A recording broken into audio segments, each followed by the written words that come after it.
Во денешната епизода на бизнис подкастот Бизнис Лидер, гостин ни е Игор Божиновски, собственик на Божиновски часовници и накид. Ова е навистина интересен соговорник кој што топло ви препорачувам да го следите понатаму во нашата подкаст епизода, бидејќи е човек од кој што можеме многу да научиме, човек кој што постојано ги турка границите, кој што има многу интересни размислувања околу тема лидерство, развој на бизнис, развој на личност пред себе и кој што има толку убави вредности и интересни приказни, кои што верувам дека ретко каде ќе може да ги слушнете како што ќе може во оваа епизода. Дали мислиш дека на нас останува да дадеме некаква платформа кон младиве луѓе, кон идните предприемачи и слично, да знаат како да се справуваат со овие проблеми, поради тоа што едноставно најлесно да се откажеш? Па апсолутно, ако постои групи за откажување од алкохолизам или не знам други или шо и да е, на секого му е потребна некаква поддршка. На младите исклучително им е потребна поддршка како да започнат и не само како да започнат, како да истраат, каде да се обратат во ситуации каде се сопнуваат. Например, каде ја гледаш ти улогата на бизнисите во Македонија? Зашто јас ќе ти кажам од моја лично искуство, јас сметам дека сето тоа што го прави формалното образование е супер, дека има простор за напредување, апсолутно има. Меѓутоа сметам дека и ние како компанија имаме една одговорност да продолжиме со оној момент на неформална едукација и да влијаеме позитивно на сите тие работи, за да можеме да го извлечеме максимално тоа од младите. Дали мислиш дека, например, со тек на време здружувањето на истомисленици во бизнис ќе помогне да се извади нешто плюс од ова како ги градиме идните кадри? Надеж повеќе немам дека нешто ќе се оправи во образовниот систем. А има огромни дупки. Ќе тргнам од тоа од искуство. Мојата внука заврши уметност во Италија. Мојата ќерка дизајн за накид во Италија. Како уметници, тие во принцип, кај нас уметниците немат поима од бизнис. Да. Тие се креативци. И многу други области каде креативноста се бара, немат поима од бизнис. Во Италија изучуваат бизнис. Во рамките на формалното? Во рамките на формалното образование. Значи, како да се продадат, да не дојдат до ситуација да нивните менаџери или кој да работи со нив ги искористува. Да знаат да ја проценат својата вредност на пазарот. Да знаат до каде се економски, финансиски. И така се добива една комплетна личност. Сега, ова ако го пресликаме во различни области, во различни едукативни системи, секаде нешто недостига. Во тој недостаток ние сме единствените кои можеме на некој начин да помогнеме. Нема кој друг. Стварно нема кој друг. Што сметаш дека е потребно еден предприемач да има како основни познавања пред да почне да работи на одреден бизнис? Што е тоа што треба да инвестира во себе за да добие некаков добар почеток пред да почне да се соочува со сите проблеми во рамките на бизнисот?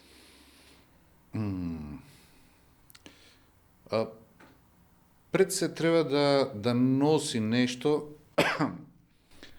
во себе. Да знае да се соочува со ризик. Бизнисот е ризик. Бизнисот знае да биде буквално коцка. Да знае и да го осознава тој дел во себе. Можноста да ризикува. Можноста до каде смее да ги прави границите, тенките граници до каде смее да се ризикува. Што е проценет ризик? Да почне да учи што е проценет ризик. Да процени што може да изгуби, дали тоа што ќе го изгуби може да го поднеси. Ретко кој може тоа сам да го постигне, меѓутоа затоа ние можеме тука низ искуства, низ нашето минато, како сме ги поминали некои ситуации, лесно да им кажеме што значи таков проценет ризик, калкулиран ризик, во кој што може да се влези и во кој што и загубата е искалкулирана и може да се продолжи со таа загуба. Ова е многу убава мисла и имам едно дополнително прашање на оваа тема.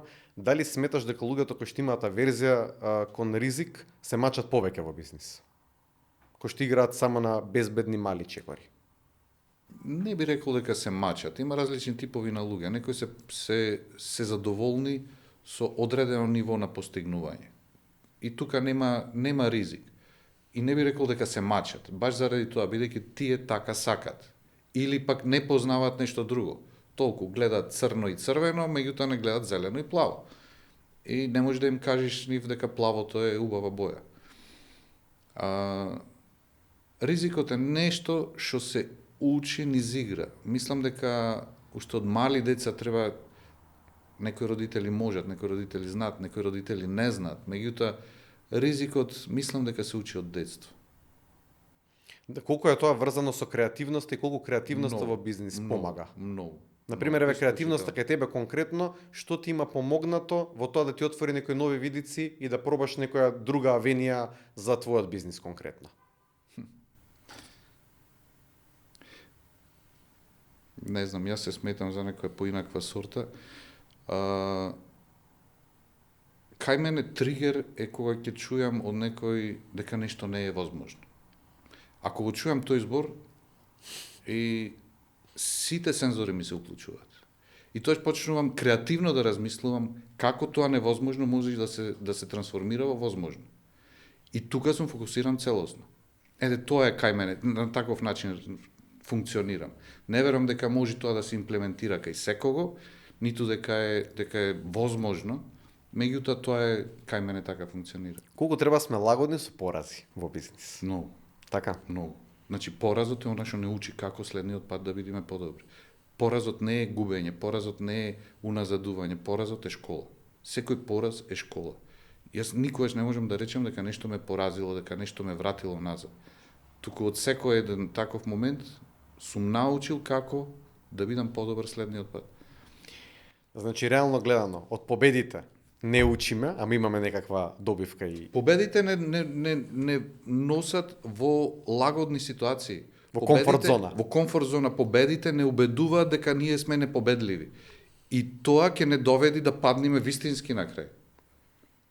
Значи, секој пат кога имаме пад, успех, ние сме на правиот пат.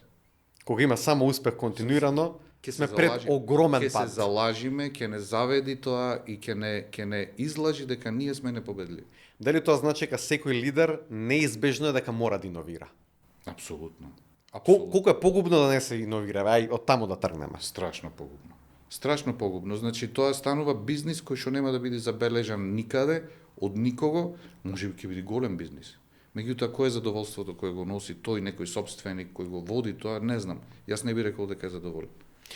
Да те прашам вака низ призма на работи што малку луѓе ги дискутираат. Колку е битна мисијата и визијата на тој што има основано компанијата и на тој што продолжува да ја води понатаму, без разлика дали е тоа собственик или менаџер, за големата слика. Колку е тоа битно за луѓето да створат култура на тоа како треба таа фирма да расте, да се развива и да размислуваат во рамките на компанијата.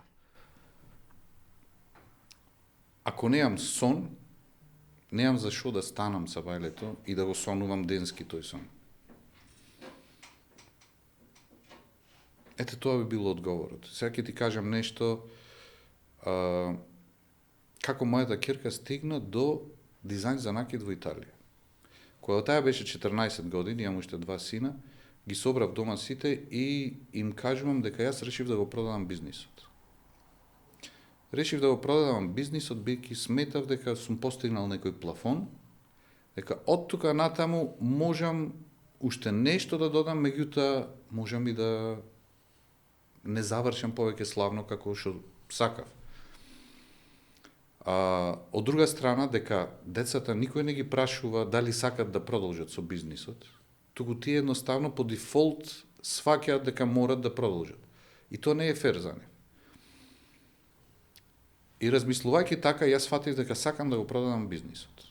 Имајќи мои своји хобија, сакав да се посветам и на моите хобија и така натаму. Меѓутоа, ќерка ми на 14 години излегува, станува од столицата, револтирано и вика, ако ти го продадеш бизнисот, јас ќе се откажам од тебе.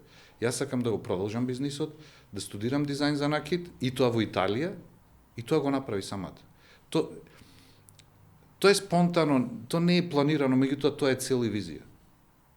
Тоа е цел и визија. Еве денеска таа веќе започнуваме полека со првите експерименти околу дизајн на накид, како ќе се развиваме и сето тоа не знам, меѓутоа тераме. Значи тоа е дел од љубовта која што ти индиректно имаш садено во твојата ќерка конкретно околу пасијата за бизнисот, за она за исто тоа да го препознае и да сака на своја волја да го продолжи. Па верувам дека тоа го гледаше во мене и едноставно тоа стана начин на нејзино размислување. Тоа е начин на размислување. Не можеш ти да сонуваш во ноќта сонуваме кошмари, сонуваме, не знам, измислени работи, меѓутоа дење кој ќе се разбудиме, треба нешто да не води, некој сон кој што сакаме да го постигнеме. Нешто со што сакаме да се соочиме, некој предизвик да го растуриме. Тоа е она што не води. Во однос на тоа, еве особено млади луѓе ќе ги земеме, пошто ми се допаѓа дека и ти многу даваш акцент на тоа, што е тоа што исто така еден млад човек треба да свати во однос на сонот. Дали треба да очекува брзи победи или едноставно треба да ужива во патувањето додека ја прави таа некоја диструпција на пазар, некоја промена? Не постојат брзи победи. Брзите победи се случајни или погрешен пат. Инструкција. Пред се љубов и страст. Значи, да се фокусира човек на она што му било или што сака да му биде желба. Не секогаш треба да биде бизнис. Бизнисот како стварање на финанси ќе дојде само по себе. Секоја страст, секоја љубов може да се трансформира во бизнис. Меѓутоа, првичната точка е да се оствари некоја цел, некој предизвик, некоја љубов. Значи треба инкрементални промени кон тоа да станеш стручен во нешто, а потоа ситуациите за тоа како да се монетизира за да можеш да го живееш животот по своји правила, ќе си дојат сами. Апсолутно. Значи, еве, ајде да се вратам на моето детство. Јас бев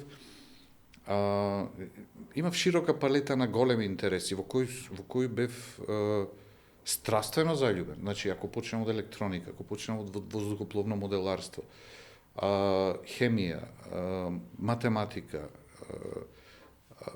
прецизна механика, значи, сето тоа мене премногу ме интересираше. И за мене секогаш беше проблем, гледајќи иднината, во каде јас да се насочам.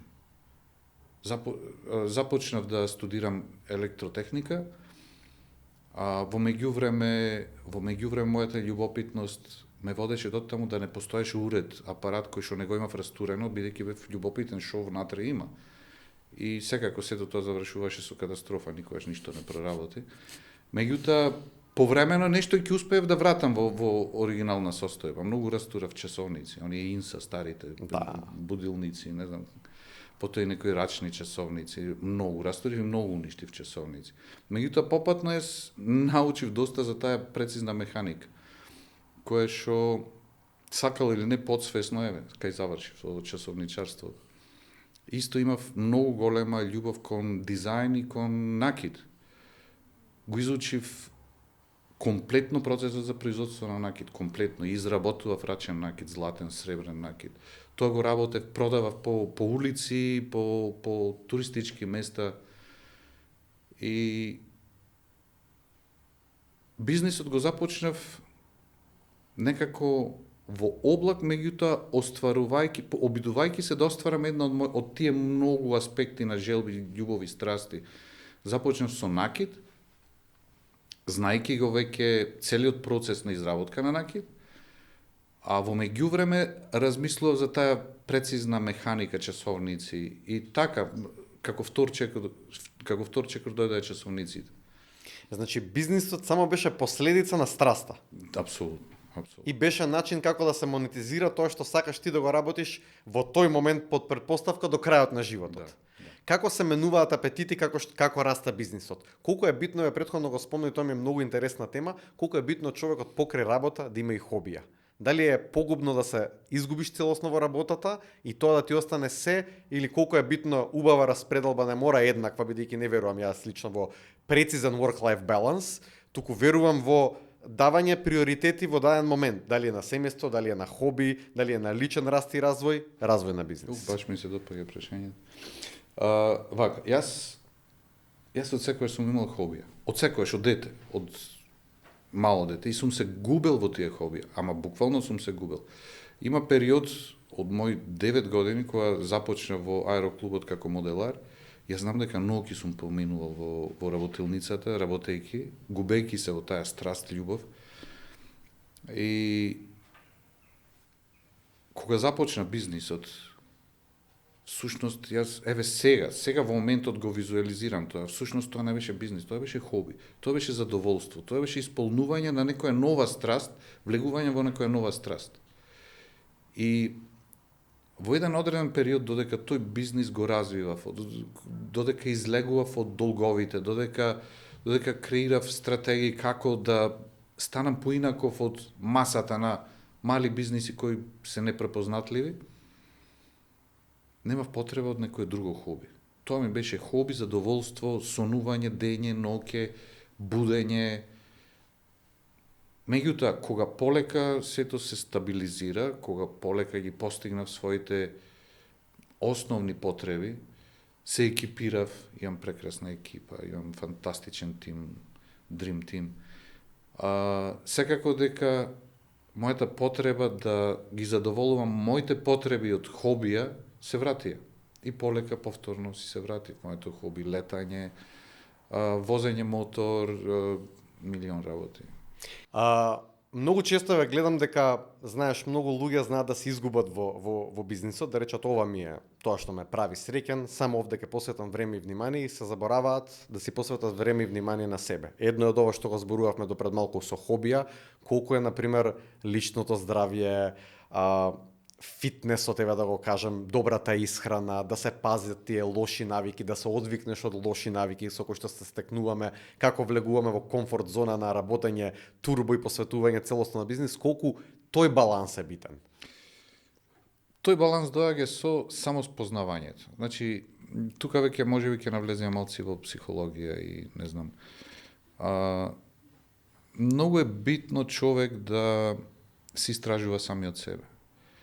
Да стигне до своите темни ќочеви, да види што не го исполнува, што го плаши, што не сака во животот. Пред се, сум сретнал многу луѓе кои стварно не знаат што не сакат. Знаат што сакат, меѓутоа не знаат што не сакат во животот. Не знаејќи се сами од себе, не сакаш понатаму ни да се спознаеш, има страв од темните ќошеви во себе. И многу луѓе се затвараат во едно обкружување, работејќи само работата, само да не дојдат да видат сами со себе и да се прашат до каде сум. Дали јас ги исполнав моите очекувања, дали јас одам онаму каде што сакам да сум. Дали сум задоволен, дали ќе бидам задоволен за 5-10 години. Каде грешам, зошто грешам, кои се моите грешки. Дали нашата средина не учи буквално, директно или индиректно, да размислуваме релативно краткорочно, да решаваме само брзи проблеми? Апсолутно. Дали за еден бизнис е возможно да расте ако се нема визија за 3, 5, 10 години од сега? Би рекол 5 и 10, 3 е веќе се уште кратко и за мене. Браво. Прво, самото поднебје во кое живееме, ситуациите кои се случуваат,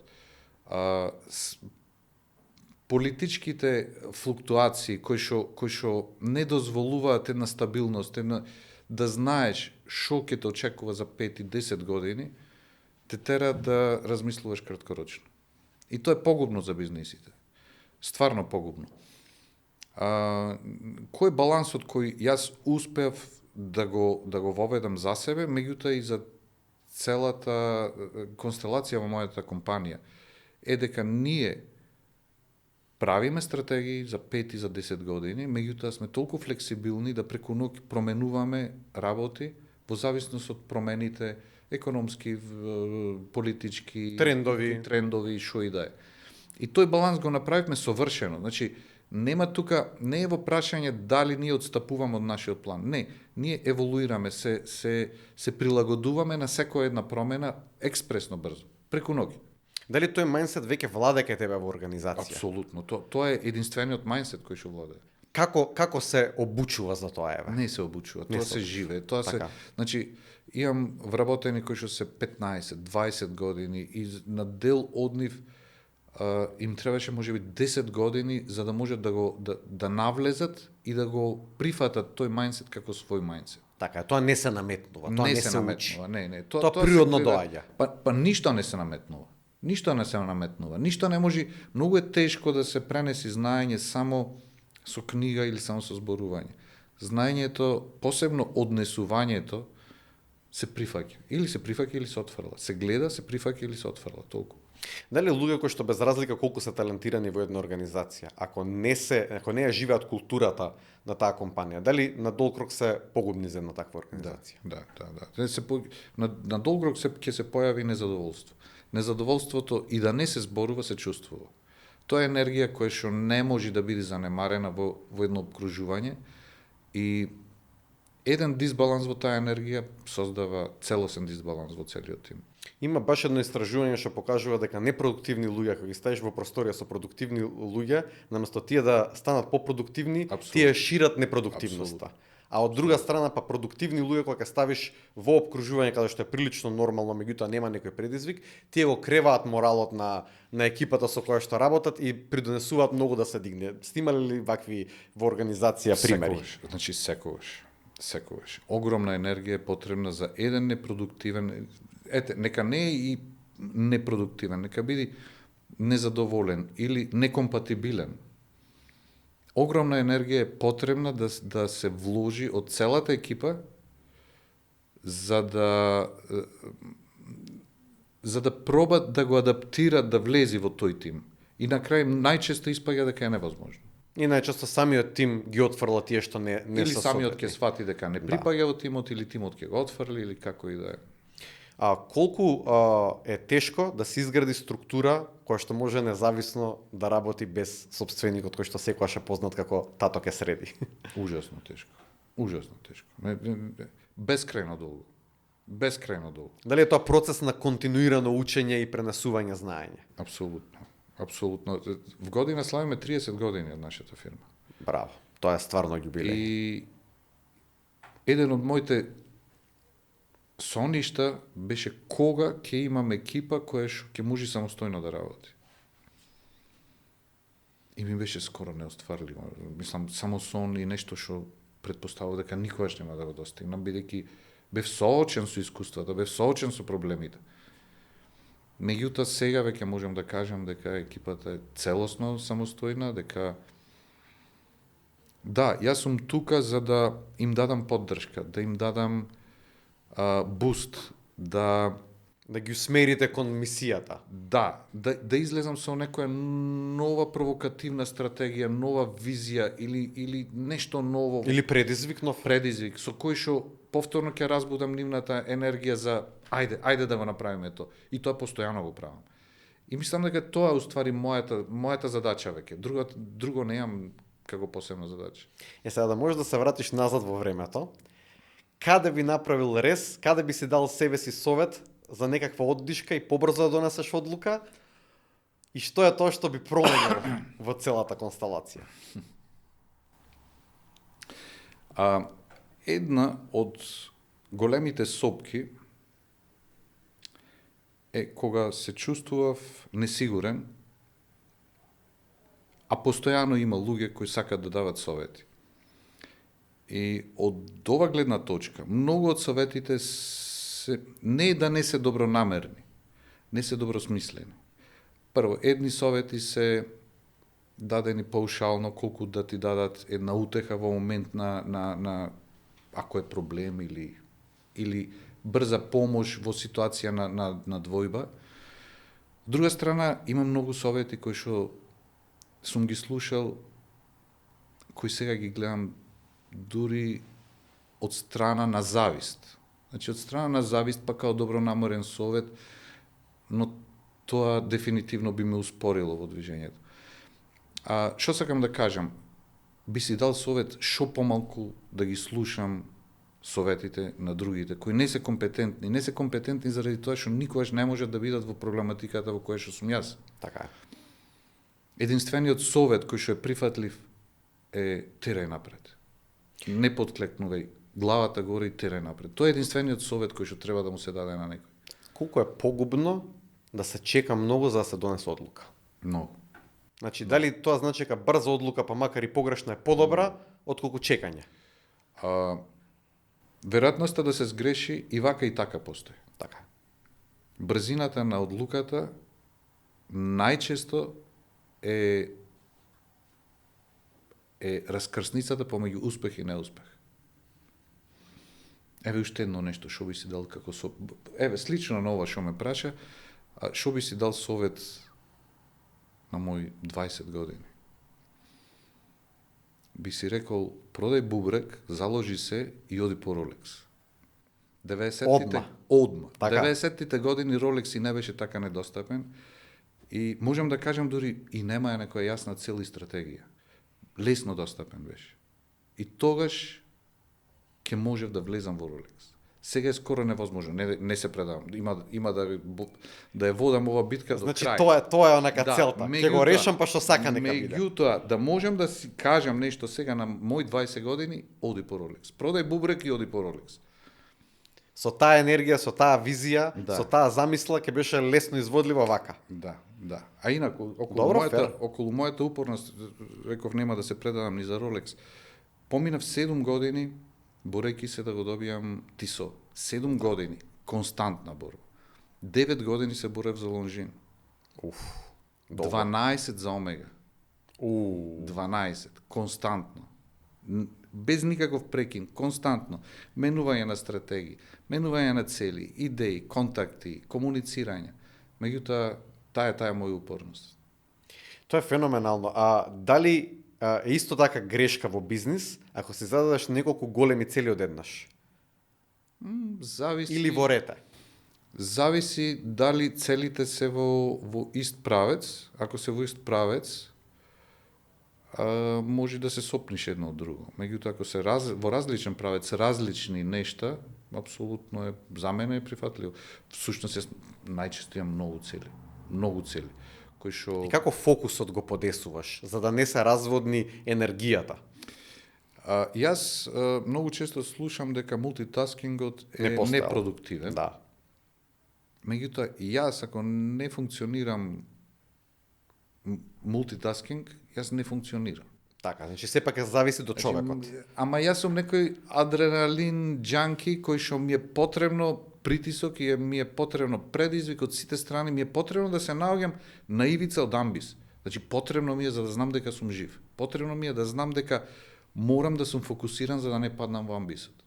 Ако се најдам на комотна, на комфортна зона и почнам некако цел да се опуштам, да почнуваат работите и да не ми значат. Тоа е тоа. Значи, мора да биде доволно, ајде кажеме, можеби негативно звучи, доволно стресно за да те држи во игра, ама не престресно за да те демотивира да се откажеш. Да, околу стресот, јас можеби знам точно да го идентификувам позитивниот од негативниот, продуктивниот од непродуктивниот стрес. Тоа е многу Многу ретко сум бил во непродуктивен стрес. Многу ретко. Сум имал ситуација, еве сега скоро имаше кражба, не знам, сигурно слушавте, оружјана кражба во продавницата. Не знам, тоа е стрес. Тоа е стрес и тоа е непродуктивен стрес, меѓутоа не можеш од тоа да излезеш. Така. Минатата година имав инвазија од финансова полиција и секакви инспекции.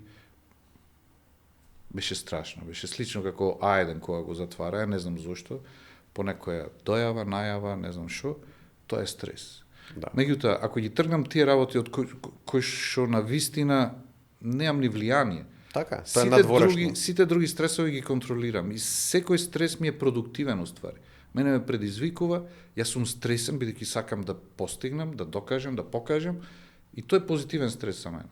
И тоа, например, е една тематика која што не се зборува доволно, особено во нашето општество. Сите мислат луѓето дека ако си под стрес, автоматски тоа не е добро за тебе. Стресот не одржува во живот. Повторно се враќам на психологијата. Прво треба да се запознаеме самите себе, да знаеме кои се нашите лимити, нашите граници, што не сакаме, потоа што можеме. Кога доволно ќе навлеземе, ќе можеме да идентификуваме позитивен од негативен стрес. Страв конструктивен од страв неконструктивен. Стравот е она што не блокира. Не враќа назад. Не враќа назад. Стравот е најголемиот непријател на човекот. Меѓутоа, ако го немаш ти стравот одејќи по една ивица дека можеш да паднеш и да се убиеш, Ќе мислиш дека си непобедлив и ќе паднеш. и ќе паднеш, и ќе се убиеш. Така да, тие фини разлики се многу битни. И тоа треба да го спознаеме самите себе. Самите со себе, самите во себе да го спознаеме. А, колку овие работи во животот не водат за да пробуваме и нови искуства? Дали генерално влегуваме после некое време во комфортна зона па да пробуваме остатокот дел од нашиот живот да не сакаме да пробуваме нови нешта? Повторно мислам дека и тоа започнува во нашето детство. Има луѓе кои се уште не сакаат да пробаат нов тип на храна. Да. Бидејќи претпоставувам дека во детството никогаш не им била нудена нова храна, нов тип на храна, нови вкусови. И тоа е навик. Навиката да се бара нешто ново, да се бара нешто поинакво, претпоставам започнува уште од детството, влечи корени од детството. И тоа е навика, тоа е навика. Сакам нови работи, сакам константно нови работи, сакам предизвици, сакам воведување на иновативни начини, пристапи, погледи, тоа ме возбудува.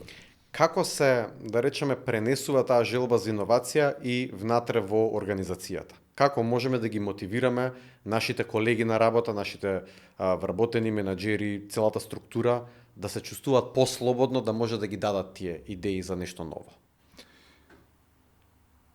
Па, споделувајќи го секој успех како заеднички успех, секој еден се чувствува како да постигнал нешто. После некое време тоа станува награда. Тоа е коцка чоколадо после некој напор. Тоа е задоволството кое што го добиват и тоа е понатаму станува навика да бидат на тој начин мотивирани. Секој еден успех е наш заеднички успех, не е мој на некој посебено или не знам кој. Сите заедно успеваме во секој еден предизвик. Дали, например, размислувањето што го има во тимски спортови, особено од спортот многу тоа ми се допаѓа, можеме да научиме нешто да го третираме и едно работење корпоративно како тимски спорт. Како можеме да ги подобриме тие работи да не се гледа толку индивидуално на работите? Да се гледа баш онака тимски дух, тимско надпреварување, тимско споделување на успех, на знаење и слично. Дали тоа се менторира, се учи? Се менторира, се учи, но и се покажува. Значи, тоа е низ водење. Тоа е лидерството. Тоа е лидерството. Кога никогаш нема да ги превземаш заслугите на себе, туку ќе ги сподели со сите, и од друга страна, грешките. Како сум јас лидер, јас ги преземам сите грешки на секого. Јас сум дозволил некој да сгреши. Значи, тоа се две контрастни ситуации кои што една со друга заедно одат. Успехот го споделуваме, а грешките ги презема оној кој што е стварно одговорен. Е тоа превземање на одговорност. Колку е тоа тешко еве ќе кажам брутално искрено, во македонски услови. Колку ние сме опремени со вештината да преземеме одговорност. Па кога ќе го надминиме егото, кој ќе се научиме дека егото е наша огромна пречка, заедно со стравот, кога ќе сватиме дека нема ништо страшно во тоа да се кажи, овдека сгрешив, овдека ја заебав работата.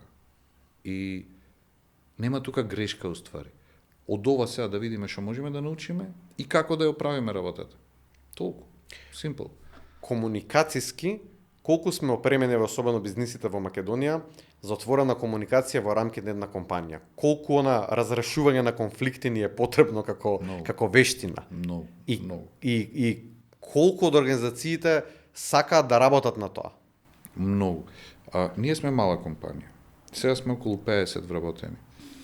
Можам да кажам дека неконтинуирано, веќе 15 години кај нас функционира HR.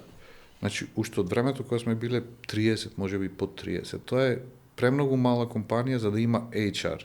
По правило, некоја дефиниција, апсолутно, да.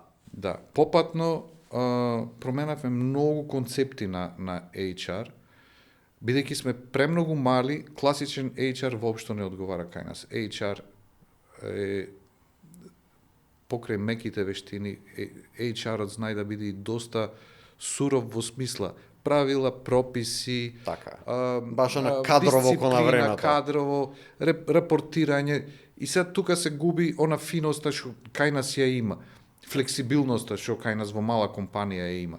И затоа викам со прекини неконтинуирано сме пробале многу системи на HR, додека финално дојдовме до еден многу софт систем на HR, во кој се избегнува ригидноста, а се стигнува само до она фино решавање на проблеми, фино надоградување на недостатоците и вештини на комуникација. Тие се тука е она кај што Магијата. се движиме. Да. Значи, генерално, некој што работи човечки ресурси, треба да ги познава доволно сите луѓе, да е меѓу луѓето, да зборува со нив, Да има стане пријател, да стане пријател, со луѓе. да има емпатија, Да. да се грижи за целите на компанијата, меѓутоа да не ги занемарува луѓето. Да, да. Дали тоа значи дека некогаш треба и тој човечки ресурси што работи да знае да има и добар дел од познавање од психологија? Па кај нас моментално девојката која работи кај нас е психолог. Дали се работи и тогаш и на меки вештини кај луѓето? Апсолутно. На Апсолутно. решавање на конфликти. Апсолутно. Пред се, значи, мојата желба од секогаш е првен да ги спознат своите проблеми, своите ситуации, својата темна, својата светла страна, своите стравови, своите фрустрации, бидејќи оттаму излегуваат и проблемите во комуникацијата. И најмала траума кој човек ја носи, излегува во начинот на комуникација. Така, во тригерите. А другиот, соговорникот на таков човек не е спремен да препознае дека тоа е резултат на некаква траума, туку едноставно го гледа како конфликт. И започнува конфликт. Да. И се, од една страна, едниот започнува да учи околу тригерите, зошто така реагира, а другиот учи да ги препознава травматските реакции. И на тој начин почнува да се создава баланс. Овој разбира зошто овој вака реагира, а овој разбира дека не треба така да реагира. И се започнува тој баланс. И оне типови на личности, кои сме, дали сме поаналитички, дали сме водени од мотивација, има на убава платформа Диск, што се вика, што супер функционира. Првично треба да биде разбирањето на различностите. Да. Ако некој е различен од мене, не значи дека е полош, ниту подобар. Апсолутно. И колку побрзо можеме да разбереме дека различности постојат, Различностите се целата убавина. тоа е тоа. Целата убавина е различноста. Некој е поемотивен, некој е погруп, Некој е аналитичен. некој е аналитичен, а некој е спонтан, некој е креативен, а некој е баш онака административно ориентиран. Сето тоа во една екипа, секој еден таков детај фали за да стани нешто до цело. И она што често луѓето го прават како забуна, мислат дека ако имаат екипа од она што би рекле А играчи, А плюс играчи, дека тоа е неминовно, дека таа организација ќе растори. Дали е тоа реално вистина во пракса? Или треба комплементарност? Не сум стигнал до такво нешто, меѓутоа, она цело искуство кое што го имам, ако се сите А играчи, како што рече, или алфа, или како Да. и да е, па тука ќе настанат многу триења и многу борби за докажување. Мислам дека треба да има многу различни типови на луѓе. За крај, некоја интересна приказна од вашето богато искуство како компанија, особено поради тоа што зборуваме за премиум часовници, премиум накид, нешто што вака би сакала да го истакнете како нешто невообичаено што се има случајно, дали е тоа голема продажба, дали е нешто интересно, нека интересна приказна што би сакале да ја споделите. И доколку смееш да ја споделиш, нели, на овој. Да, од една страна за големи и луксузни работи стварно има многу дискреција околу тие работи и малку да навлезам, меѓутоа има ситуации кои што се многу интересни. Ајде вака. Николас Хаек, основачот на Swatch и на Swatch групација, почина 2010 година. Имав прилика да бидам на вечера со него. Извонреден човек. Предприемач невероватен. Со огромно знаење и ми раскажуваше, во Swatch групација влегуваат многу брендови, меѓу кои и Longines, Tissot, и Omega, и Breguet, еден од најстарите брендови во светот, всушност трет по старост, потекнува од 1770 година некаде. Највидните личности во историјата носеле бреге часовници. Не рачни, тоаш немало рачни, скоро се било джебен часовник. Марија Антоанета била патрон на бреге. И нарачала еден специјален часовник да се изработи за незе. Ова ми го раскажува Хаек на вечер. Часовникот се изработувал околу 15 години, може би и повеќе од 15 години, немало лимит ни за буџет, ни за време и ни временска рамка. Во меѓувреме, во тие 15 години, Марија Антоанета ја екзекутираа на гилотиња. Часовникот се направи околу 5 години после нејзината смрт и остана во сопственост на бреге. Сега, Хаек, знајќи го овај дел од историјата на бреге, значи запишан во хронологијата на бреге, започнува да истражува каде е тој часовник. И ангажира своја екипа на историчари. И добар дел од историјата за Марија Антоанета, која денес ја знаеме, всушност е излезена од неговото истражување за целокупната историја на Марија Антоанета и часовникот. После години истражување успеа да го пронајде тој часовник, бесценет часовник, и во 1983 оди како дел од збирка на музејска збирка на изложба во Ерусалим. Се случува кражба, од оние филмските кражби, иако не беше цел на кражба часовникот, него други повредни работи, а часовникот беше еден од највредните уствари, часовникот, како некоја колатерала, некој од кратците си го зема. И повеќе тој часовник не се пронајде никогаш. Никогаш. До ден денес. До ден денеска. И Хаек ми кажува за неговата регрет. Да. Кој е регрет зборот? Да, што жали за тоа. Што жали. Вика, првен објавивме дека го бараме часовникот, почнавме да добиваме информации каде може да биде каде. Меѓутоа, кога објавивме безобразно висока сума како награда, повеќе не добивме никаква информација за часовникот. И толку. Умре трагата. За часовникот. Да. И ова останато до ден денес, реално не се знае каде е тој часовник. Не, никогаш не се дознај. Во 2018-17 некаде, по нацртите на бреге, тие успеа да направат реплика и беше изложен во Базел на саемот, тој часовник, кој што за тоа време, кога се изработуваше, ги содржеше сите иновации во часовничарството. Интересно. И ова сега останува во собственост на компанијата, така? Сега да. И ова е, предпоставам, иако е реплика, повторно непроценливо е. Да. Непроценливо е тоа. Повели, да. Уште еден момент, ако може, имаме време? Апсолутно, имаме време, колку сакаме, да. Повторно е со Хаек поврзано. Божидар, Бобо, Дайнерс, пред многу години ми се јавува и ми вика: имам еден свод часовник, многу ми е драг. Ми го поклони мојата мајка, мислам дека кога била во Америка, не се сеќавам. Испадна дека часовникот е една година откако се произведен, една година откако беше формиран сводч. И стварно, раритетен часовник. Ми го покажува, утврдивме дека стварно не функционира, пробавме во сервисот, не може да се поправи, го испрати во Швајцарија. Во сервисот таму кажаа дека не може да се поправи.